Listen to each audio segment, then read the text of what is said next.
من يهده الله فلا مضل له ومن يضلل فلا هادي له واشهد ان لا اله الا الله وحده لا شريك له واشهد ان محمدا عبده ورسوله اما بعد فان خير الحديث كتاب الله وخير الهدي هدي محمد صلى الله عليه وسلم وشر الأمور محدثاتها وكل محدثة بدعة وكل بدعة ضلالة وكل ضلالة في النار. أما بعد قد قال الله تعالى في كتابه كما ورد في سورة الحجر بعد أعوذ بالله السميع العليم من الشيطان الرجيم من همزه ونفخه ونفثه ربما يود الذين كفروا لو كانوا مسلمين رب اشرح لي صدري ويسر لي أمري واحلل عقدة من لساني يفقهوا قولي. تمام قسم کی تعریفات، بزرگی، بڑائیاں ایک اللہ تعالیٰ کے لیے ہیں جو پالنے والا ہے تمام مخلوقات کا اکیلا.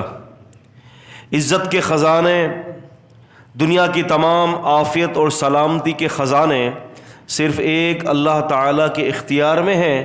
وہ جب چاہتا ہے، جو چاہتا ہے، جس کے لیے چاہتا ہے، جتنا چاہتا ہے کر دیتا ہے.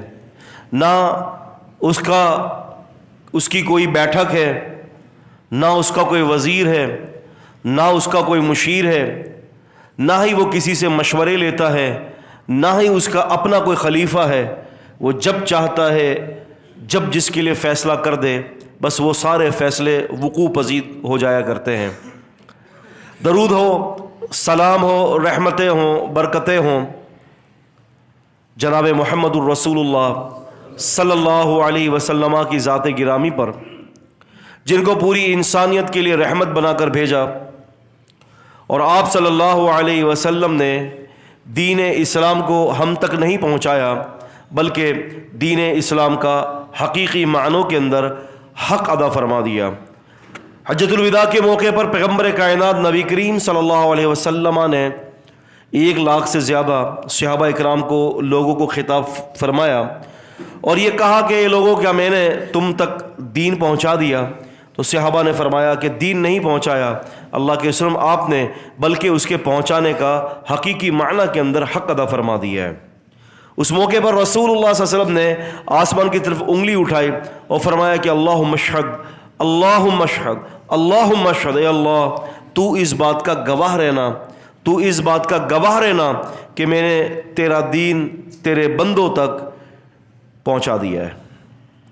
تو دین آج ہم تک پہنچا ہے، اور دین کے ہر مسئلے، چاہے وہ باریک سے باریک مسئلہ کیوں نہ ہو، اللہ پاک نے اس مسئلے کو ہمارے لیے روز روشن کی طرح جو ہے وہ واضح کر دیا ہے. اسی لیے رسول اللہ صلی اللہ علیہ وسلم فرماتے ہیں کہ جو دین میں تمہاری طرف لے کر آیا ہوں، لیلھا کالنہار، اس کی رات بھی تمہارے دن کی طرح سفید اور روشن ہے. تو یہ دین اسلام بڑا سفید اور روشن ہے، اس میں کوئی چیز مخفی نہیں ہے، کوئی چیز چھپی بھی نہیں ہے، بلکہ ہر چیز اللہ عز و جل و علا نے واضح کر دیا ہے. درود ہو، سلام ہو نبی علیہ السلام پر، بلکہ تمام نبیوں پر اللہ کی رحمتیں ہوں اور برکتیں ہوں، اور اللہ تعالی رحم فرمائے ہر اپنے نیک بندوں اور ہر اپنی نیک بندیوں پر. عزیزان قدر، انسان کی چاہتیں، انسان کی خواہشات، اس کی انٹینشنز بہت ساری ہوتی ہیں. وہ یہ دنیا کے اندر چاہتا ہے کہ مجھے سب کچھ مل جائے. رسول اللہ صلی اللہ علیہ وسلم فرماتے ہیں کہ میں یملأ الجوف ابن آدم الا تراب، کہ ابن آدم کا پیٹ مٹی کے سوا کچھ نہیں بھرتا. یعنی اس کی جو چاہتے ہیں نا، اس کی جو آرزویں ہیں، اس کی جو تمنائیں ہیں، وہ کوئی چیز نہیں بھر سکتی. آپ نے فرمایا اگر ایک وادی ہے تو وہ دوسری خزانے کی وادی کی خواہش کرتا ہے، دوسری ہے تو وہ تیسری خزانے کی وادی کی خواہش کرے گا. اس کی حوث، اس کی حرص، اس کی لالچ جو ہے وہ کبھی ختم نہیں ہوتی. وَتَأْكُلُونَ التُّرَاثَ أَكْلًا لَمًّا وَتُحِبُّونَ الْمَالَ حُبًّا جَمًّا. سورہ فجر میں فرمایا وَتَأْكُلُونَ التُّرَاثَ أَكْلًا لَمًّا، وَتَأْكُلُونَ، یعنی تم کھاتے ہو ترافہ وراثت کا مال، اکل لمع جلدی جلدی، بہت جلد سے جلد تم کھا لیتے ہو، وتحبون المال حبا جما، اور مالوں سے تو تم بہت پیار کرتے ہو، یعنی مال تمہاری کمزوری ہے، اور یہ اللہ تعالیٰ کی منشا بھی یہی ہے کہ مال کو کمزوری بنا دیا، عورت کو کمزوری بنا دیا، ان شہوتوں کو انسان کی ضرورتیں بنا دیا، اور اسی میں اس کی آزمائش بھی رکھ دی۔ یعنی یوں سمجھ لے آسان بات کہ سامنے دسترخوان بچھا دیا اور فرمایا کہ اس میں سے کچھ نہیں کھانا، اور ضرورت بھی وہی چیز ہے۔ تو آپ اندازہ کریں کہ اللہ تعالیٰ نے جو ہے انسان کی آزمائش کا بندوبست اسی کی ضروریات کے اندر رکھ دیا ہے، اس کی حسرتیں، اس کی چاہتیں، اس کی تمنائیں۔ لیکن بات یہ ہے کہ انسان ان تمام چیزوں کے ہوتے ہوئے اپنے ڈائریکشن کو نہیں جان رہا، اس کی سمت کیا ہونی چاہیے، اس کا محور کیا ہونا چاہیے، اس کا ملجا کیا ہونا چاہیے، اس کا ماوا کیا ہونا چاہیے۔ انسان اپنی ڈائریکشن کو جو ہے وہ پہچان نہیں رہا، اور اسی وجہ سے قیامت کے دن غیر مسلم لوگ یہ کثرت سے اس بات کی تمنا کریں گے کہ ہائے کاش کہ ہم مسلمان ہوتے۔ فرمایا کہ ربما قریب ہے، یود الذین کفروا یود ود یود، چاہیں گے الذین وہ لوگ کفروا جو کافر ہیں، ان قریب یعنی قیامت کے دن کافر لوگ اس بات کی تمنا کریں گے لو کانوا مسلمین کہ ہائے کاش کہ وہ مسلم ہوتے۔ اب آپ مجھے یہ بتائیے کافروں کے پاس کیا کچھ نہیں ہے؟ اس وقت دنیا کی بڑی بڑی نعمتیں جو ہے وہ ان یہود اور نصارہ کو اللہ تعالیٰ نے دے رکھی ہیں، بلکہ آپ کی مخفی نہیں ہے۔ اگر آپ اکنامک وغیرہ پڑھتے ہیں، آپ دنیا کی معاشیات کو پڑھتے ہیں، تو اس وقت پوری دنیا کا معاشی کنٹرول جو ہے یہودیوں کے ہاتھ میں، اتنا کچھ اللہ نے دے رکھا ہے۔ لیکن مرنے کے بعد جس چیز کی وہ تمنا کریں گے وہ اسلام ہوگا، کہ کاش کہ ہم مسلمان ہوتے، ہائے کاش کہ ہم نے جو ہے وہ اسلام قبول کر لیا ہوتا۔ اور سورہ ملک میں یہ کہا کہ وَقَالُوا لَوْ كُنَّا نَسْمَعُ أَوْ نَعْقِلُ مَا كُنَّا فِي أَصْحَابِ السَّعِيرِ، ہائے کاش کہ ہم سن لیتے اور عقل سے کام لے لیتے تو ہم جہنم میں رہنے والے نہ ہوتے۔ تو سننا اور پھر اس کے ساتھ سننے کے بعد دین اسلام کو سننے کے بعد اس کے اوپر عقل کے مطابق یعنی عقل کو استعمال کرتے ہوئے دین پر چلنا یہ بہت ضروری ہے۔ ایک واقعہ کسی سلف نے ذکر کیا ہے اس آیت کے تحت، میں وہ آپ کو واقعہ رکھنا چاہتا ہوں۔ بہت تفصیلی تو بات ہوگی نہیں کیونکہ وقت ہمارے پاس اختصاراً ہے، مختصراً وقت ہوتا ہے۔ ایک مسلمان بہترین عابد اور مؤذن، اذن یؤذن مؤذن، اذان دینے والا، وہ مینارے پر چڑھتا اور وہ اذان دیتا۔ تو اتفاق ہے کہ اس مسجد کے بالکل قریب ہی جو ہے وہ نیچے ایک عیسائی کا گھر تھا، اور یہ حافظ قرآن تھا اور قرآن کا قاری تھا۔ اذان دیتا، بسا اوقات نیچے اترتے ہوئے عزیز دوستوں نظر پڑ جاتی نیچے، تو وہاں جو ایک دوشیزہ تھی غیر شادی شدہ عیسائی لڑکی، بس وہ اکثر و بیشتر نگاہ پڑتی، تو وہ نگاہ جو ہے اس کے دل کے اندر جگہ کر گئی۔ کیونکہ یاد رکھیں نکاح سے پہلے اگر کسی سے محبت کا ہو جانا معیوب نہیں ہے، لیکن معیوب وہ اس وقت ہے کہ اس کو شرعی رشتے کے علاوہ دیگر رشتے پہنا دیے جائیں، دوستی کر دی جائے، یا اس قسم کے غلط طریقے استعمال کیے جائیں، تو یہ شریعت کے اندر بڑا معیوب ہے۔ نبی صلی اللہ علیہ وسلم فرماتے ہیں نا کہ دو محبت کرنے والوں کو سب سے زیادہ محبت جو ہے نکاح میں دیکھی گئی ہے۔ تو پتہ چلا نکاح سے پہلے اگر محبت ہو جاتی ہے ٹھیک ہے، یہ ایک فطری چیز ہے، لیکن اس کو فوراً شرعی لباس پہنا دینا چاہیے، اور وہ ہے نکاح۔ لیکن چونکہ وہ ایک عیسائی عورت تھی، اب اس سے جو ہے اس کے دل کے اندر وہ جگہ کر گئی۔ کیا اس کی اعمال کی خرابیاں ہوں گی، اس قاری کی کون سے ایسے اعمال ہوں گے جس کے اندر وہ چھپے حوالے سے، پوشیدہ حوالے سے جو ہے وہ اس کے اندر ملوث ہوگا، وہ تو اللہ ہی جانتا ہے۔ لیکن چونکہ میری ایک ناقص تجربہ ہے کہ یہ جو اللہ تعالیٰ نے یہ چھوٹی چھوٹی جتنی بھی نیکیاں بتائی ہیں نا، کہ حدیث میں آتا ہے کہ ایمان کے 70 کم شاخیں، اور کم سے کم اس کا درجہ یہ ہے کہ بندہ چلتے ہوئے ایذا دینے والی چیز کو ہٹا دے، ہے نا۔ تو 70 کے قریب ایسے اعمال ہیں جس کو ایمان کے اندر قرار دیا گیا کہ ایمان کی یہ اصل ہے۔ لیکن مسئلہ یہ ہے کہ میں یہ سمجھتا ہوں کہ یہ چھوٹی سی چیز سے لے کر بڑی چیز تک ایک پوری ایک ایمانیات کی زنجیر ہے. یہ کیا ہے؟ یہ سلسلۃ الایمان ہے، یہ ایمان کی زنجیر ہے. بسا اوقات ایسا ہوتا ہے کہ ہم لوگ کسی بھی نیکی کو چھوٹی نیکی سمجھ کے اس کو چھوڑ دیتے ہیں. ایسا ہی ہے، یار چھوڑو یار، خیر ہے، چھوٹی سی تو نیکی ہے، یا پھر ہم اس کو اہمیت نہیں دیتے. لیکن یاد رکھیں کہ ہر چھوٹی نیکی اپنے آگے والی نیکی کے ساتھ جڑی ہوئی ہوتی ہے. آپ سمجھ رہے؟ ہر چھوٹی نیکی اپنے سے آگے والی نیکی جو اس سے بڑی نیکی ہے اس کے ساتھ جڑی ہوئی ہوتی ہے. آپ نے 4 نیکیاں کی اور 5ویں نیکی کو چھوڑ دیا تو سمجھ لیں کہ آپ کی وہ ایمان کی جو چین تھی نا وہ بیچ میں کٹ رہی ہے. اب اس زنجیر کے، ایمان کے اعمال کی جو زنجیر تھی اس کے کٹنے کے سبب پر اعمال خراب ہونا شروع ہو جاتے ہیں. بسا اوقات اعمال کے اندر زنگ لگ جاتا ہے، بسا اوقات اخلاص جو ہے وہ رہتا ہی نہیں ہے. اب یاد رکھیں کہ دین اسلام کی بنیادوں میں ایک بہت بڑی بنیاد ہے اخلاص، خلوص، اللہ تعالیٰ کے لیے کرنا. سفیان ثوری رحمۃ اللہ علیہ فرماتے زندگی بھر میری زندگی نکل گئی ہے، میں نے اپنے اوپر اخلاص کے اوپر محنت کی ہے زندگی پر. اب آپ اندازہ کر رہے ہیں کہ اخلاص نیت کا کتنا بڑا عمل ہے. تو کیا خرابی ہوگی اس کے اندر واللہ تعالی عالم. تو اس عورت کو اس نے دیکھا اور پھر اس عورت کی جگہ اس کے دل میں آ گئی. اسے رابطہ کیا. اس لڑکی نے کہا کہ تم مسلمان ہو، میں عیسائی ہوں، تو تمہارا اور میرا رشتہ ہو نہیں سکتا. اگر تم عیسائیت قبول کر لو تو میں مسلمان ہو جاتی ہوں. اس نے کہا ٹھیک ہے، میں اسلام کو چھوڑ دیتا ہوں، میں اسلام کو چھوڑ دیتا ہوں. اس نے اسلام کو چھوڑا اور عیسائی لڑکی سے شادی کر لی. اب اس وقت جنگیں چل رہی تھی مسلمانوں اور عیسائیوں کے درمیان. تو مسلمانوں کی طرف سے جو مسلمان سپاہی لڑنے کے لیے آئے تو یہ مرتد جو ہے وہ سامنے وہ عیسائیوں کی طرف سے مسلمانوں کے ساتھ لڑنے کے لیے آیا. تو وہ لڑکے یا وہ لوگ جو اس کے ساتھ جنہوں نے قرآن حفظ کیا تھا، انہوں نے کہا کہ فلاں تم تو وہی ہو کہ ہمارے ساتھ بیٹھ کے تم نے قرآن حفظ کیا تھا، آج تم یہاں کیسے آ گئے؟ اور کیا تمہیں قرآن اب یاد ہے کہ بھول گئے؟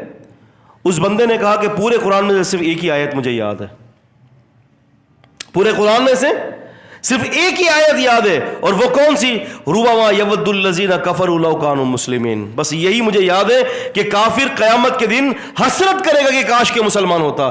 آپ دیکھیں اللہ نے پورا قرآن بھلا دیا، ایک ہی آیت کو اس کو یاد رکھا اور اسی کے خلاف اس کے اوپر حجت ہوگی قیامت کے دن. ایک ہی آیت یاد رہی. تو دوستو بات یہ ہے، یہ ایسا کیوں ہوتا ہے؟ دراصل دشمن جو ہمارا ہے نا، ہم نے اپنے دشمن کو پہچانا نہیں ہے. ہمارا اور آپ کا جو دشمن ہے وہ دشمن ایسا دشمن ہے کہ شروع سے ہی اس نے ہم سے دشمنی کا بیڑا ٹھان لیا ہے. آپ کو پتا ہے اس وقت دنیا کے اندر کتنی آبادی ہے؟ تقریباً کم و بیش 5 سے 6 ارب کی آبادی ہے اس وقت دنیا میں، ٹھیک ہے. اور آپ یہ سمجھ لیں کہ 3-3.5 ارب سے زیادہ تو اس وقت صرف دنیا کے غیر مذہب کے لوگ ہیں. آپ 4 ارب کا حساب لگا لو، ویسے 1 ارب اور کچھ 20 یا 22 کروڑ مسلمان ہیں دنیا میں. تو آپ یہ سمجھ لو کہ 4.5 کروڑ 4 ارب اور تقریباً 50 کروڑ کی تعداد کے اندر اس وقت دنیا کے اندر دیگر مذاہب کے لوگ ہیں. تو مجھے بتائیے شیطان کامیاب ہو گیا کہ نہیں ہو گیا؟ بتائیے. 4 ارب اور 50 کروڑ کی تعداد کو لے کر اپنے ساتھ جہنم میں جائے گا موجودہ دور میں، اگر اللہ نے ان کو ہدایت نہ دی، ان کی قسمت میں ہدایت نہ لکھی.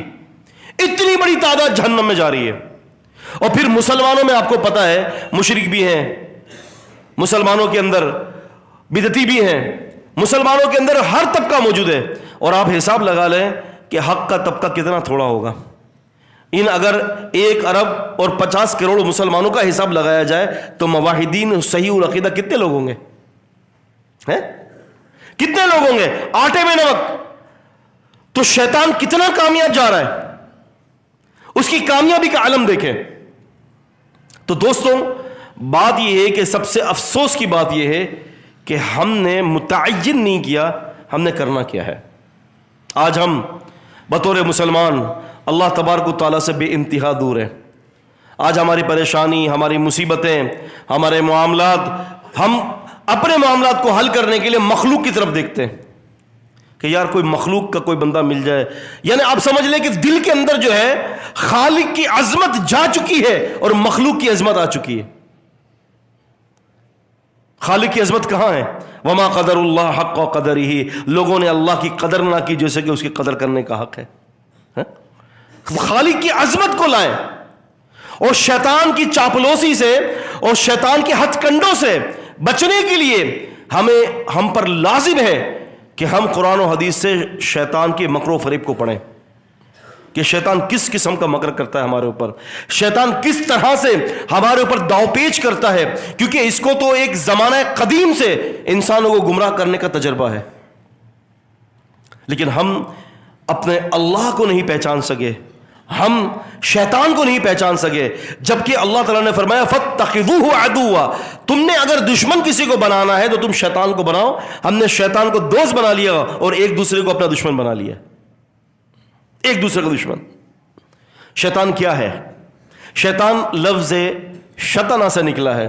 شطن، لفظ شطن عربی کے اندر اس شخص کو کہا جاتا ہے کہ جو اللہ کی ہر نعمت سے دور ہو. آپ کو یاد ہوگا کہ جب آدم علیہ السلام کا مجسمہ اللہ نے بنایا تھا مٹی سے، اور پھر فرمایا کہ وَإِذْ قُلْنَا لِلْمَلَائِكَةِ اسْجُدُوا لِآدَمَ فَسَجَدُوا إِلَّا إِبْلِيسَ أَبَى وَاسْتَكْبَرَ وَكَانَ مِنَ الْكَافِرِينَ. فرمایا کہ ہم نے جب حکم کیا فرشتوں کو کہ تم سجدہ کرو آدم کو، تو سب نے سجدہ کیا سوائے ابلیس کے. ابلیس دراصل فرشتہ نہیں تھا، لیکن فرشتوں کے ساتھ بیٹھتا اٹھتا تھا. وہ تھا تو جن کی نسل کا، وَكَانَ مِنَ الْجِنِّ فَفَسَقَ عَنْ أَمْرِ رَبِّهِ، وہ جن تھا اور اس نے اللہ کی نافرمانی کی، اس نے منع کر دیا میں سجدہ نہیں کروں گا. وہاں پر دو وجوہات بتائیں. ابا، انکار کر دیا اس نے، وَاسْتَكْبَرَ، تکبر کیا، سجدے سے انکار کر دیا. آپ دیکھیں، قربان جائیں ہم اللہ کے نبی صلی اللہ علیہ وسلم پر، آپ جب نماز کے اندر کسی چیز کو بھولتے ہیں نا، آپ نے 2 رکعت کا اضافہ کر لیا یا آپ نے 2 رکعت کم پڑھ لی یا آپ نے نماز میں کوئی بھی کمی بیشی کر دی، تو اس کا جو ہے وہ کفارہ کیا ہوتا ہے؟ سجدہ سہو. سجدہ سہو ہوتا ہے، الگ سجدے ہوتے ہیں 2. یہ اس لیے اگر غور کیا جائے، شیطان نے سجدے سے انکار کیا تھا، مسلمانوں کو زیادہ سجدے کروا کر بتایا جا رہا ہے کہ تم شیطان کی روش پر مت چلنا، اور شیطان کو یہ بتایا جا رہا ہے کہ تو اللہ کا فرما بردار نہیں ہے، ہم اللہ کے فرما بردار ہیں، ہم زائد سجدے کرتے ہیں اللہ کو. اور آپ ایک سوال، ایک چیز کبھی کبھار ذہن میں آتی ہے، اللہ کے نبی صلی اللہ علیہ وسلم فرماتے ہیں کہ پیر سے پیر ملا لو، کندھے سے کندھے ملا لو، ٹھیک ہے. آپ نے فرمایا کہ شیطان صفوں میں نہیں داخل ہوگا، لیکن آپ اندازہ کریں کہ اگر یہاں سے داخل نہیں ہو رہا تو 2 پیر جو ہمارے کھلے ہوئے ہیں اس کے اندر سے تو داخل ہو سکتا ہے وہ، لیکن وہ کبھی بھی جھک کر ہمارے اندر سے داخل نہیں ہوگا، وہ کبھی بھی داخل نہیں ہوگا. تو وہاں پر جب اللہ تعالیٰ سے اس کا مکالمہ ہوا، اگر آپ قرآن مجید کے مختلف مقامات کو پڑھ لیں، سورہ انبیاء سورہ 21 کو پڑھ لیں، سورہ طٰہٰ سورہ نمبر 20 کو پڑھ لیں، سورہ اعراف سورہ نمبر 7 کو پڑھ لیں، سورہ بقرہ سورہ نمبر 2 کو پڑھ لیں، ان جگہ پر اللہ تعالیٰ اور شیطان کے درمیان گفتگو ہوئی. اس کنورسیشن کے اندر اللہ تبارک و تعالیٰ نے فرمایا تجھے کس چیز نے روکا؟ کہ جب میں نے تمہیں حکم دیا تھا کہ تم آدم کو سجدہ کرو. پتہ ہے اس نے کیا اس وقت کہا تھا؟ انا خیر منہ، انا خیر منہ، میں اس سے بہتر ہوں. کس سے بہتر ہوں؟ آدم سے.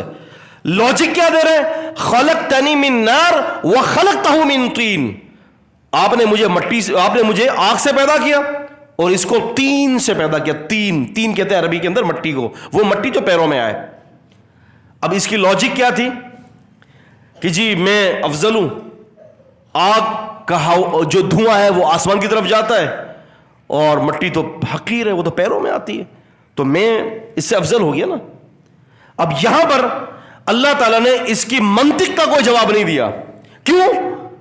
کہ بسا اوقات بہت ساری چیزیں ہوتی ہیں کہ ہر جگہ پر اس کا جواب نہیں دیا جاتا. یاد رکھیے گا، اللہ تعالیٰ نے فوراً فیصلہ سنا دیا کہ تو جنت سے اتر جا، انک رجیم، تو مردود ہے، فإن علیک لعنت الی یوم الدین، تجھ پر میری قیامت تک کے لیے لعنت برستی رہے گی.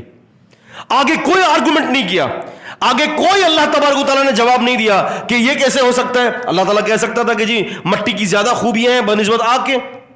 یہ تو آج ہم پتہ کر رہے ہیں نا, ہمیں پتا ہے کہ جی مٹی کی زیادہ خوبیاں ہیں آگ سے زیادہ, لیکن اللہ پاک نے کوئی بات نہیں کی. اچھا کبھی آپ نے سوچا ہے اس بات کو, کبھی سوچا ہے کہ ایسے کیسے اس نے ایک دم سے آدم علیہ السلام نے دشمنی کر لی؟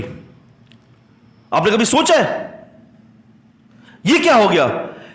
اتنا اللہ تعالیٰ کے عبادت کرنے والا بندہ اللہ تعالیٰ کی عبادت کر رہا ہے, عبادت میں لگا ہوا ہے, اور پھر صالح صحبت صالح کنت, بری صحبت بری کنت ہے. صالح صحبت انسان کو صالح بناتا ہے, بری صحبت بری بناتا ہے. تو اس کی تو صحبت بھی بڑی اچھی تھی, فرشتوں کے ساتھ تھی, ہے نا. اور فرشتے کیا ہے؟ فرشتے وہ لوگ ہیں, وہ مخلوق ہیں جو اللہ کے حکم کو پورا کرتے ہیں. یفعلون ما یؤمرون, وہ کرتے ہیں جو ان کو حکم دیا جاتا ہے. لیکن آخر مسئلہ یہ ہے, کبھی سوچا ہے ہم نے بیٹھ کر کہ یار یہ تو اللہ پاک بات کی اسٹوری نقل کر رہا ہے کہ ہم نے کہا کہ آدم کو سجدہ کرو, اس نے انکار کر دیا. ایسا کیسے کوئی انکار کر سکتا ہے؟ ایک دم سے انکار کر دیا, نہیں میں نہیں کر رہا. نہیں, ایسا نہیں ہوتا. اصل میں اس کے پیچھے اس کہانی کے پیچھے دراصل اللہ سے عناد اور بغض اس کے دل کے اندر پہلے سے پکڑا تھا, اور اب جا کر یہ نکلا یہاں پر. آپ سمجھ رہے ہیں؟ بغض اور عناد اور حسد اور کینہ, اسی لیے اللہ تعالیٰ نے اس کو حرام قرار دیا ہے, کیونکہ یہ وہ روش ہے کہ وہ شیطان کے اوپر, شیطان کی روش پر اس کو چلا دیتی ہے. اور دو باتیں کہیں, ابا واستکبر, انکار کر دیا. انکار تو اس وقت کیا نا, تکبر کیا. تکبر کیسے پیدا ہوا؟ تکبر کی پیدا ہونے کی جو سب سے بڑی جو وجہ ہے وہ حسد ہے. تو پتہ چلا کہ کئی عرصے سے یہ اللہ تبارک و تعالیٰ کے لیے بدگمان ہوگا, اللہ تبارک و تعالیٰ کے لیے اپنے سینے میں بغض پیدا کر رہا ہوگا. اور آج جا کر جب آدم علیہ السلام کو حکم دیا گیا کہ سجدہ کرو ان کو, تو پھر آ کر ابلیس سے اس وقت انکار کر دیا کہ میں سجدہ نہیں کر سکتا. ہم نے کبھی سوچا یہ امراض؟ اور یہ امراض آج ہمارے قلب کے اندر موجود ہے. حسد ہمارے اندر موجود ہے, بغض ہمارے اندر موجود ہے, کینہ ہمارے اندر موجود ہے. ہر وہ اعمال قبیح جو شیطان کی قبیل سے ہے وہ اعمال ہمارے اندر موجود ہے.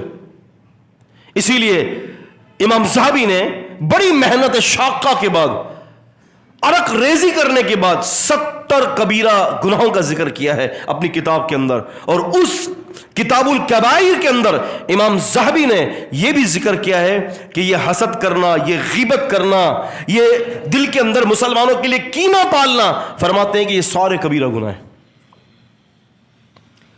اور پھر اس کے بعد شیطان نے کہا تھا نا, اب میں کسی کو نہیں چھوڑوں گا, اب جہنم کو بھر کر رہوں گا, بھر کر اللہ کے بندوں سے جہنم کو بھر کر رہوں گا. اب وہ ہمارے پاس آتا ہے, ہمارے کان میں پھونکتا ہے. قرآن مجید نے شیطان کی تقریباً 20 سے زیادہ چالوں کا ذکر فرمایا ہے. 20. اگر آپ قرآن مجید کا مطالعہ کریں تو آپ کو مختلف جگہوں پر شیطان کی چال کا ذکر آئے گا. اب سورہ بقرہ کے اندر 2 باتیں ذکر کی گئی, انکار اور تکبر کرنا. اور یہ کبر اللہ کو پسند نہیں ہے. یہ کبر کیا ہے؟ کبر کو ہم اردو کے عام الفاظوں میں دوستوں کہتے ہیں میں. کیا چیز؟ میں کچھ ہو گیا. جب بندہ یہ کہتا ہے کہ میں کچھ ہو گیا تو سمجھ لے کہ وہ برباد ہو گیا. انا خیر منہ, لفظ انا کا استعمال کیا اس نے کہ میں بہتر ہوں اس سے.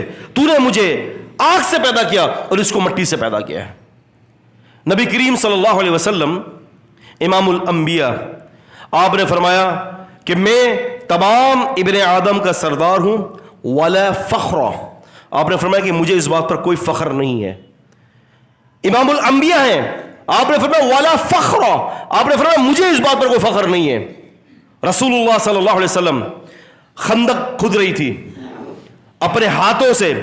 صحابی فرماتے ہیں کہ رسول اللہ صلی اللہ علیہ وسلم کا سفید پیٹ, اس کے اوپر پوری مٹی لگی ہوئی ہے, اپنے ہاتھوں سے خندقیں کھود رہے ہیں, اپنے ہاتھوں سے جو ہے رسول اللہ صلی اللہ علیہ وسلم جو ہے بڑے بڑے جو ہے وہ پتھر توڑ رہے ہیں, اور آپ مہاجرین اور انصار کے لیے دعا کر رہے ہیں اللہم لا عیش الا الاخرہ، اے اللہ کوئی عیش نہیں ہے سوائے آخرت کے، اے اللہ مہاجرین اور انصار کی مدد فرما دے. کوئی عیش نہیں ہے، بلکہ آپ علیہ الصلوۃ والسلام خود محنت کر رہے ہیں. اب یوں سمجھ لیں کہ اگر مزدور مزدوریاں کر رہے ہیں تو پیغمبر علیہ السلام ان سے زیادہ اس مزدوری میں لگے ہوئے تھے. اب اندازہ کر لیں. عبداللہ بن مبارک رحمت اللہ علیہ ایک دفعہ جنگل پر جاتے ہیں اور وہاں سے اتنا سارا لکڑیوں کا جو ہے نا گٹھا لے آتے ہیں، لکڑیاں درخت سے توڑ کر. تو لوگ حیرت زدہ ہو رہے تھے. ابن مبارک خود جو ہے امیر ترین شخص ہے، ابن مبارک رحمت اللہ علیہ امیر ترین شخص، اور وہ بلا وجہ غلام کو کہنے کی جگہ پر، کسی نوکر کو کہنے کی جگہ پر خود جا کر جو ہے وہ بازار کے اندر جاتے ہیں، جنگلوں میں جاتے ہیں، لکڑیاں کاٹتے ہیں اور گٹھا اٹھا کر لا رہے ہیں. تو کسی نے کہا کہ استاد یہ سمجھ میں نہیں آیا یہ مسئلہ. مقصد یہ کہ آپ خود صاحب حیثیت آدمی ہیں، آپ کے نوکر چاکر ہیں، خود جا کر جو ہے وہ لکڑیاں کاٹ کے لا رہے ہیں گھر کے لیے، تو اس کا کیا مطلب؟ تو فرماتے ہیں کہ اس کا مطلب یہ ہے کہ رسول اللہ صلی اللہ علیہ وسلم فرماتے ہیں کہ جس کے دل میں رائے کے دانے کے برابر بھی کبر داخل ہو جائے، آپ نے فرمایا کہ وہ جنت میں نہیں جائے گا. اس کبر کو ختم کرنے کے لیے مزدوروں کی طرح مزدوری کر رہا ہوں، مزدوروں کی طرح مزدوری. تو دوستوں، بزرگوں، قابل قدر طالب علموں، ذہن میں رکھیں اس بات کو کہ عاجزی، انکساری اور اخلاص یہ اگر کسی سے سلب کر دیا جائے تو آپ یہ سمجھ لیں کہ وہ ہوا علی سبیل الابلیس، وہ ابلیس کے سبیل پر ہے، وہ شیطان کے سبیل پر ہے. اور پھر انسان کو جب گمراہ کر دیتا ہے، انسان کو برباد کر دیتا ہے، تو اللہ تعالیٰ نے شیطان کا ایک قول نقل کیا سورہ حشر میں، کمثل الشیطان اذ قال للانسان اکفر. شیطان کی مثال تو یہ انسان کو کہتا ہے کفر کر، وہ آپ کو ہر حالت کے اندر کفر نہیں. نبی کریم صلی اللہ علیہ وسلم فرماتے ہیں شیطان تم میں سے کسی ایک کے پاس آتا ہے اور کہتا ہے کہ سوچو یہ فلاں چیز کس نے پیدا کی، فلاں چیز کس نے پیدا کی، فلاں چیز کس نے پیدا کی. رسول صلی اللہ علیہ وسلم فرماتے ہیں کہ یہ خیالات لاتا ہے اور پھر یہ خیال پیدا کر دیتا ہے کہ اللہ کو کس نے پیدا کیا، یہ بھی سوچ. اللہ کو کس نے پیدا کیا؟ اللہ کے نبی صلی اللہ علیہ وسلم نے ایسی سوچوں سے اللہ کی پناہ طلب کرنے کا حکم دیا ہے کہ آپ کے ذہن میں جب یہ آ جائے کہ اللہ کو کس نے پیدا کیا ہے تو سمجھ لیں کہ شیطان آپ کے اوپر غالب آ چکا ہے. کیونکہ یہ بات میری اور آپ کی سمجھ میں نہیں آئے گی. اور آپ کو بڑی حیرت ہوگی، ایک تجزیے کے مطابق اس وقت دنیا کے اندر لاکھوں کی تعداد کے اندر نہیں، کروڑوں کی تعداد کے اندر چائنا اس وقت آبادی کے اعتبار سے دنیا کا سب سے بڑا ملک ہے. اس کے بعد ہندوستان ہے. چائنا اس وقت 100 میں سے 90% چائنا کے رہنے والے لوگ ملحد ہیں. کیا ہے؟ ملحد. ملحد کون ہے؟ جو اللہ تبارک و تعالیٰ کو نہیں مانتے. یہ ملحد کیا ہوتا ہے آپ کو پتہ ہے؟ ملحد کس کو کہتے ہیں آپ کو پتہ ہے؟ رسول اللہ صلی اللہ علیہ وسلم فرماتے ہیں آپ صلی اللہ علیہ وسلم نے لاحت کی قبر کو پسند کیا ہے. لفظ لاحت ملحد سے نکلا ہے. وہ کیا ہوتا ہے کہ آپ اس طرح سے قبر کھودتے ہیں سیدھی اور پھر اس کے بعد قبلے کی روح جو ہے وہ اندر گڑا کھودتے ہیں. یعنی سمجھ لیں کہ میت کو آپ ایک طرفہ کر دیتے ہیں، یعنی سیدھا کرنے کے بعد آپ قبلے کی طرف روح کر کے ایک طرفہ کر دیتے ہیں.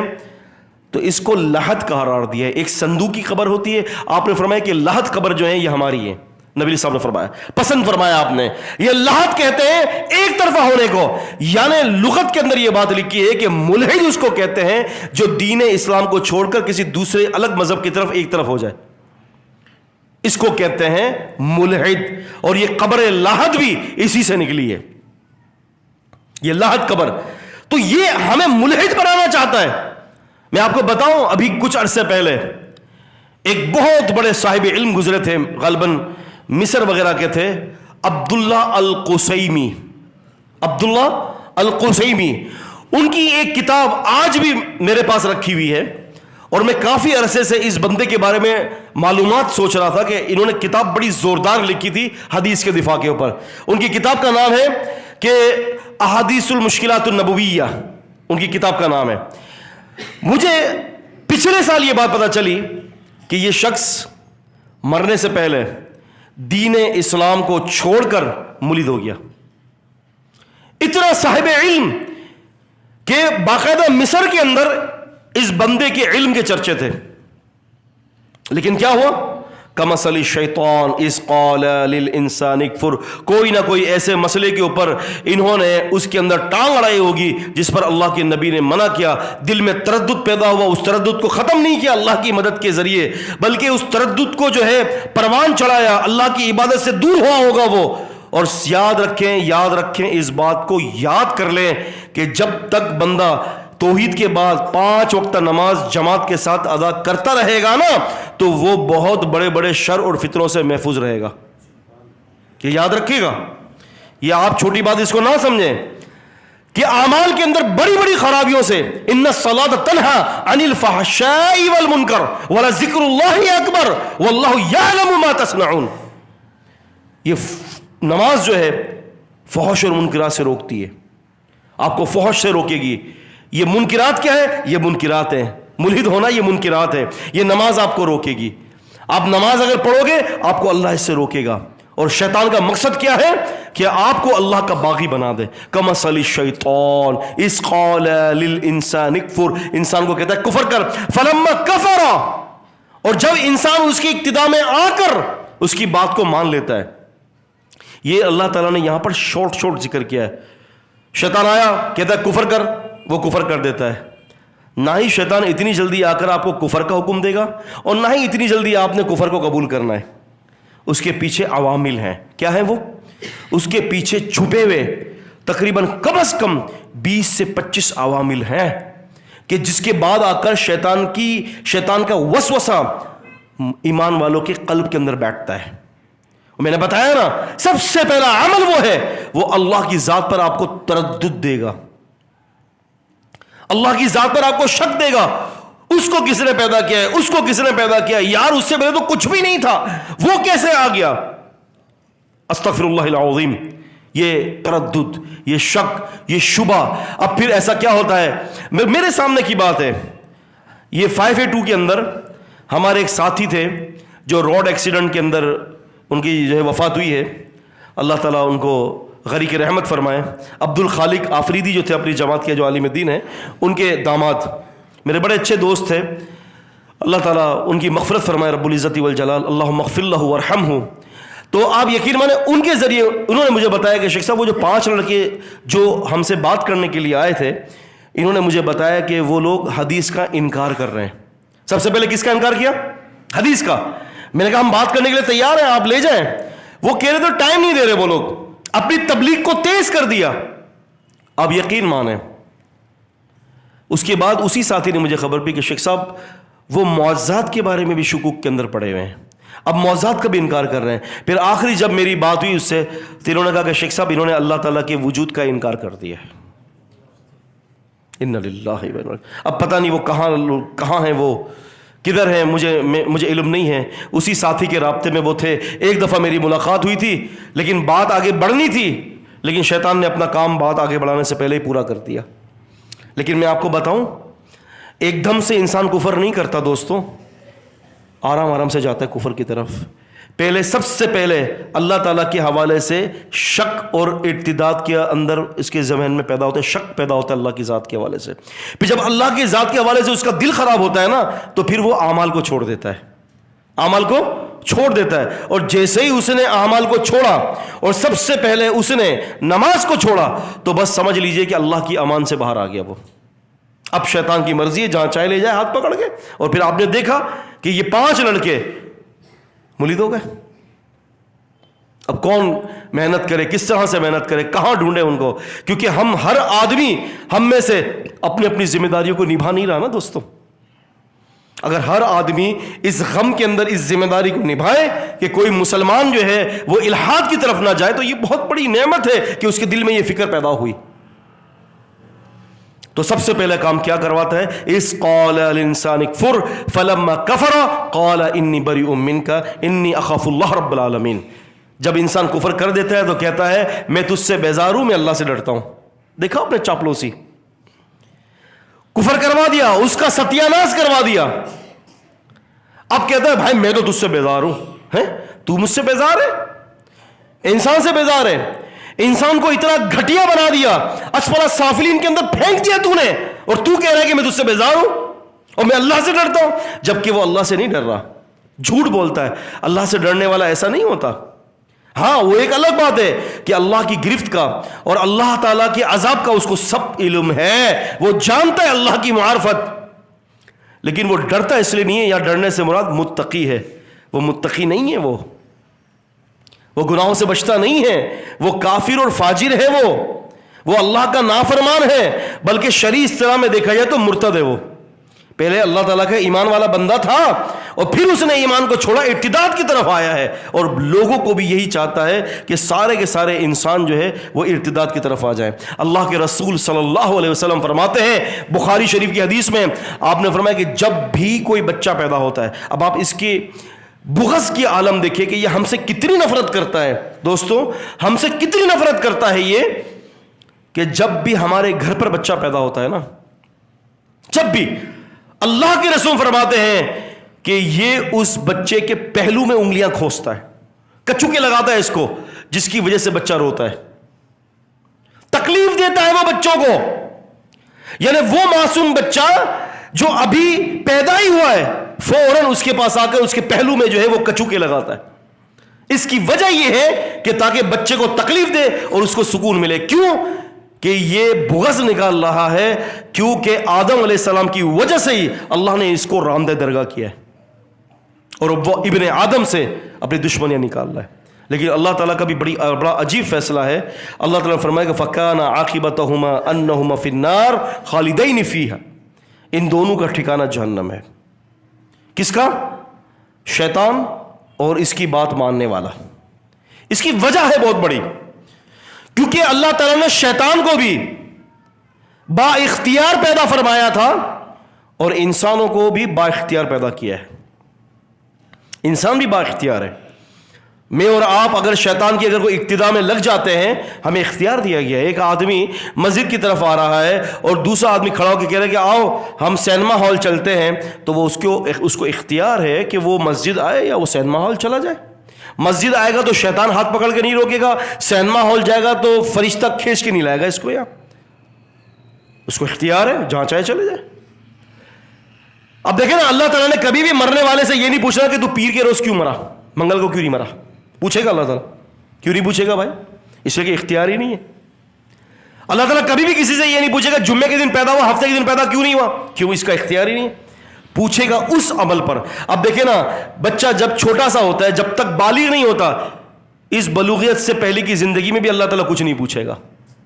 کیسی شفقت ہے اس کی. بندہ جب سو جاتا ہے تب بھی اللہ نہیں پوچھے گا. نبی سے فرماتے کہ رفع القلم عن ثلاث، 3 لوگ ایسے ہیں جو مرفوع قلم ہیں. آپ نے فرمایا عن النائم، سونے والا یہاں تک کہ جاگ نہ جائے. آپ اگر 10 گھنٹے کی نیند لے رہے ہیں نا عزیز دوستوں، اور گہری نیند میں، اللہ تعالیٰ آپ کو اس نیند کے اندر کوئی بھی آپ نے غلط بات کہہ دی، اللہ آپ سے نہیں پوچھے گا. شفقت نہیں ہے تو اور کیا ہے. اور آپ نے فرمایا عن المجنون، یہاں تک کہ دیوانہ عقل والا نہ ہو جائے. ایک آدمی پاگل ہے، اللہ تعالیٰ اس سے کچھ نہیں پوچھے گا. اگر شروع سے لے کر مرتے دم تک پاگل بندی کی زندگی اختیار کی، اللہ پاک اس سے قطعاً نہیں پوچھے گا. تو یہ اللہ کی رحمتیں ہیں اور یہ شیطان کے جھانسے ہیں. اس سے بچنا بہت زیادہ ضروری ہے تاکہ ہم اپنے اللہ کی معرفت اپنے قلب کے اندر پیدا کر سکیں. اقول قولی ھذا استغفر